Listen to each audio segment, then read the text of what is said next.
जय हिंद दोस्तों, आप सभी का स्वागत है अपने YouTube channel SG global point में। आज हम इस वीडियो में बहुत ही महत्वपूर्ण जीवन परिचय के बारे में जानेंगे।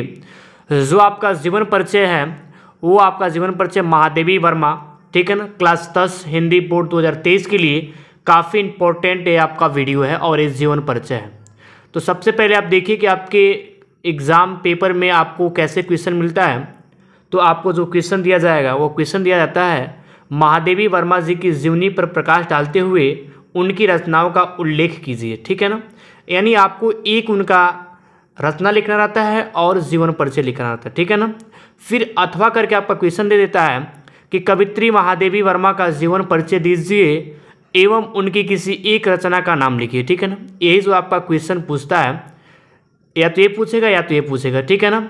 बहुत ही महत्वपूर्ण जीवन परिचय जो महादेवी वर्मा का जी का है, बहुत ही महत्वपूर्ण है आपके एग्जाम के लिए। अगर आप ऐसे लिखेंगे तो 5 में 5 नंबर पाएंगे, ठीक है ना। और आपको बताएंगे कि एक गलतियाँ आप कभी भी ना करें, अन्यथा आपको नंबर नहीं मिलने वाले हैं, ठीक है ना। तो ध्यान दीजिएगा कि आपकी कॉपी में कैसे लिखा जाएगा और कैसे आप अपने एग्जाम की कॉपी में लिखेंगे। आपको ऐसे ही लिखना है जैसे हम लिखे हैं। तो सबसे पहले आपको क्या करना है कि महादेवी वर्मा ऊपर हेडिंग बनाना है और उसके बाद से आपको लिखना है जीवन परिचय, ठीक है ना। जीवन परिचय लिखने के बाद से आप लिखेंगे कि श्रीमती महादेवी वर्मा का जन्म उत्तर प्रदेश के फर्रुखाबाद जनपद में सन 1907 ईस्वी में, ठीक है ना, होलिकात्सव के दिन हुआ था, ठीक है ना। इनके पिता गोविंद प्रसाद वर्मा भागलपुर के एक कॉलेज में प्रधानाचार्य और माता हेमरानी विदुषी और धार्मिक स्वभाव की महिला थी, ठीक है ना। ये आपका महिला है, ठीक है। इनकी प्रारंभिक शिक्षा इंदौर में और उच्च शिक्षा प्रयागराज में हुई, ठीक है ना। यानी प्रयाग उसी को कहा जाता है, प्रयागराज में हुई। संस्कृत में एमए उत्तीर्ण करने के बाद ये प्रयाग महिला विद्यापीठ में प्रधानाचार्य हो गई। इनका विवाह छोटी आयु, ठीक है ना, में ही हो गया। यानी जब महादेवी वर्मा लगभग 13 वर्ष की थी तभी इनका विवाह हो गया था, ठीक है ना। इनके पति डॉक्टर थे। वैचारिक सामान्य न होने के कारण ये अपने में ही हो गया, ठीक है ना। पति से अलग रहती थी। कुछ समय तक इन्होंने चांद पत्रिका का संपादन भी किया, ठीक है। इनके जीवन पर अब यहाँ से देखिएगा, इनके जीवन पर महात्मा गांधी का तथा साहित्य साधना पर रविंद्र टैगोर का विशेष प्रभाव पड़ा। इन्होंने नारी के लिए सदैव संघर्ष किया और अधिकारों की रक्षा के लिए नारी का शिक्षित होना आवश्यक बताया।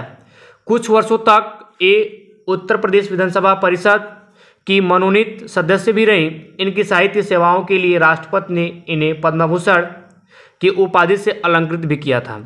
उत्तर प्रदेश हिंदी संस्थान द्वारा 18 मई 1983 ईस्वी को इन्हें हिंदी की सर्वश्रेष्ठ, ठीक है ना, अब देखिएगा, हिंदी की सर्वश्रेष्ठ कवित्री के रूप में भारतीय पुरस्कार प्रदान करके सम्मानित भी किया गया था। इनका निधन जो था 11 सितंबर 1987 ईस्वी को इनका जो निधन हो गया। अब बात करते हैं जो आपके एग्जाम में रचनाएं पूछता है, तो आपको क्या लिखना है।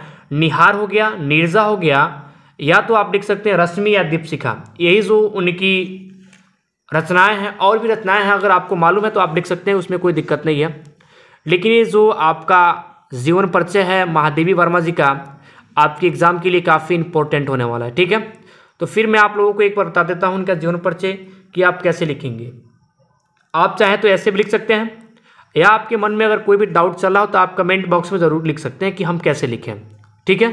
तो चलिए फिर स्टार्ट करते हैं इनका जीवन परिचय। तो सबसे पहले आप किसी भी जानते होंगे, किसी भी लेखक या कवि का जीवन परिचय हमें याद करने के लिए सबसे पहले उनका जो किस सन में उनका जन्म हुआ था, जन्म के साथ साथ उनके पिता माताजी का क्या नाम था, उनकी जो प्रारंभिक शिक्षा थी वो कहाँ तक थी, और जो उन्होंने इंटरमीडिएट या जो भी एमए भी जो भी किया हो कहाँ से किया था, यानी ठीक है, उनकी पूरी पढ़ाई से संबंधित आपको स्कूल का नाम लर्न कर लेना है। उतना में आप उनका पूरा जीवन परिचय और उनकी जो महत्वपूर्ण रचनाएं हैं वो कौन कौन सी थी, ठीक है। अगर आप इतना छोटे छोटे बात को लर्न कर लेते हैं तो आप आराम से किसी भी लेखक या कवि का आप जीवन परिचय लिख सकते हैं, ठीक है। तो चलिए फिर से ध्यान दीजिएगा, यहाँ पे मैं आप लोगों को स्क्रॉल करके दिखा देता हूँ कि इनका जीवन परिचय आप कैसे लिखेंगे, ठीक है। तो ध्यान दीजिएगा, आपको जैसे लिखे एकदम वैसे ही लिखना अपने एग्ज़ाम कॉपी में, तो एग्जामिनर आपको 5 में 5 नंबर देगा, अन्यथा आपका नंबर कट जाएगा। ठीक है, तो आप बिल्कुल ऐसे ही लिखिएगा, कोई दिक्कत नहीं है इसमें, लर्न करने में कोई भी प्रॉब्लम नहीं होगी आपको। अगर होती है तो आप लोगों को मैनेज करना पड़ेगा, क्योंकि एग्ज़ाम आप ही को देना है और नंबर आप ही को पाना है। ठीक है ना, तो आपको यहाँ से लर्न करना है, श्रीमती महादेवी वर्मा से लेके और निधन हो गया तक आपको लर्न करना है। और इनकी जो रचनाएं हैं इसको भी आपको ध्यान रखना है कि जो इनकी रचनाएं थी निहार, नीरजा और रश्मि दीपशिखा। ठीक है ना, आप किसी एक को लिखना रहता है, किसी एक को लिखते गए, कोई दिक्कत नहीं होगा। धन्यवाद।